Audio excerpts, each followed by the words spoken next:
I'm glad you used the word engagement. That's a good word that comes right from the documents of the Second Vatican Council. In the beautiful teachings of the Second Vatican Council, which are so normative for us today, they use that word engagement to characterize the way pastors and bishops should react to culture and to civic officials and to our politicians.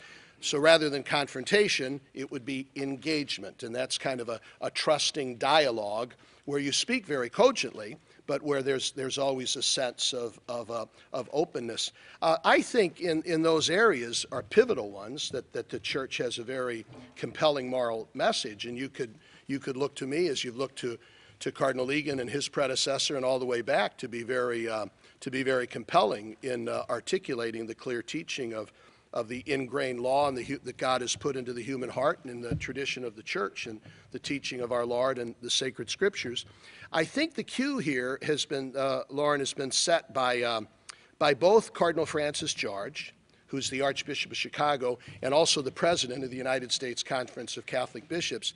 He had a remarkable letter to President Obama. Perhaps you're familiar with it, and if not, I'm sure Joe can provide it. That was beautifully engaging, and he wished our president well. He promised him the prayers of the Catholic community. He outlined areas where he would look forward to collaboration and an alliance. But he also said, Mr. President, there are issues about which we feel very passionately and very deeply, and among those, premier would be the civil rights of the most fragile member of our society, namely the baby in the womb. And you could also count on us to speak, not to be hoarse and lose voice if we feel that part of our engagement is to remind you of our sentiments in that regard. I think he's articulated it well. Lauren, I would look forward to that. I think our Holy Father just recently, you're probably aware last week, he met with the Speaker of the House and once again did what I thought was a very gracious conciliatory gesture of saying, you can count on our prayers and support.